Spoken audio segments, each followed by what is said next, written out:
Hi, hello and welcome to 2K Car Care YouTube channel. I am Raju from 2K Car Care Vijayawada. ఇప్పుడు మీరు చూస్తున్నది Hyundai Creta. ఈ vehicle గాను మా దగ్గరికి 2K exterior coating and nano coating and interior and full detailing కోసం అని మా దగ్గరికి వచ్చిందండి. అలానే ఈ వెహికల్ కి మేము లైటింగ్ కోసం బల్బ్స్ అనేది అప్గ్రేడ్ చేసాం. 130/90 వాట్స్ అనేది వేసాం. అలానే ఫిలిం అనేది వేసాం. ప్లస్ అలానే రేర్ డిక్కీ టైల్ ల్యాంప్ అనేది పగిలిపోతే అదొకటి రీప్లేస్ చేసాం. అలానే ఫ్రంట్ బంపర్ అనేది పెయింట్ చేసాం.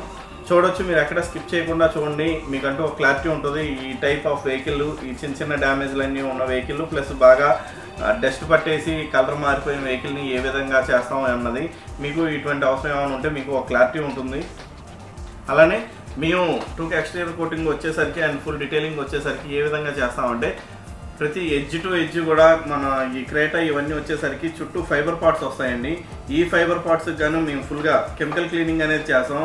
ఇది మేము మాఫ్రా డీగ్రేజర్ అనేది వాడతామండి, బ్రాండెడ్ది. దీనివల్ల మన పార్ట్స్కి కానీ లేదంటే పెయింట్కి కానీ ఎటువంటి డ్యామేజ్ అనేది జరగదు. దానివల్ల ప్లస్ మనకి ఫుల్ ఫ్లెజ్డ్గా క్లీనింగ్ అనేది అవుతుందండి. ప్రతి ఎడ్జ్ టు ఎడ్జ్ హ్యాండిల్స్ లోపల కానీ లోపల డోర్ ఇన్సైడ్ ఇంచెస్ దగ్గర కానీ వైరింగ్ దగ్గర కానీ అలానే అలాయ్ వీల్స్ కానీ ఇవన్నీ కూడా ఫుల్గా క్లీనింగ్ అవుతుంది.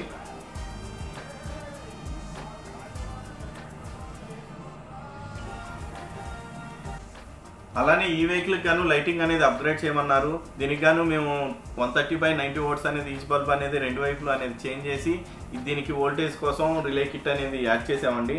అలానే ఈ వెహికల్కి మిగతా పార్ట్స్ అన్నీ కూడా ఎక్కడైతే పెయింట్ చేయాలో అవన్నీ కూడా పెయింట్ కరెక్షన్ అనేది చేసేసి దెన్ ఆఫ్టర్ ఈ వెహికల్కి మేము ఫిలిం అనేది కూడా వేయించామండి. సార్ మాత్రం అబ్జెక్షన్ లేకుండా ఉండేది కాస్త డీసెంట్గా ఉండే ఫిలిం వేయించమన్నారు. దానికోసం మేము 70% విజిబిలిటీ ఉండేటట్టు 30% డార్క్నెస్ ఉండేటట్టు ఫిలిం అనేది వేయించానండి. అలానే టైల్ ల్యాంప్ పగిలిపోయింది, ఈ టైల్ ల్యాంప్ కూడా చేంజ్ చేయించి ప్లస్ అలానే మిగతాది మేము నానో కోటింగ్ అనేది స్టార్ట్ చేసామండి.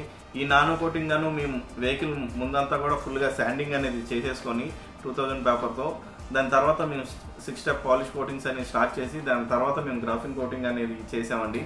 అలానే చూడొచ్చు, ఈ vehicle full detailing and nano coating plus interior ఇవన్నీ అయిపోయాక అసలు ఫినిషింగ్ ఎలా ఉందో.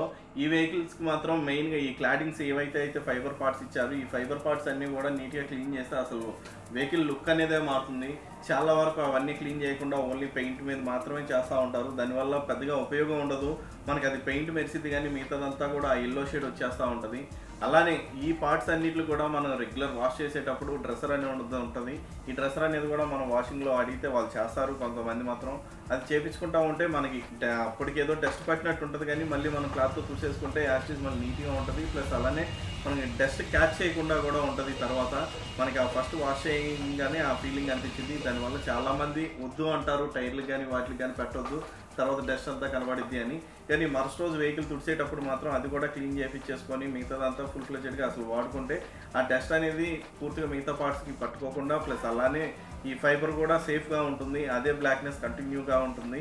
మనం అది ఆపేయడం వల్ల ఏమవుతుందంటే ప్లస్ హార్డ్ అయిపోయి అది వైట్ షేడ్ వచ్చేసి బాగా డస్ట్గా కనబడుతుంది. బండి అందాన్ని మొత్తం తగ్గించేస్తూ ఉంటుంది. ఎంత సేఫ్టీ కోసం ఉంటుందో అంత లుక్ డామినేట్ అయిపోయింది. దానికోసం మనం అది మెయింటైన్ చేసుకుంటే చాలా బాగుంటుందండి.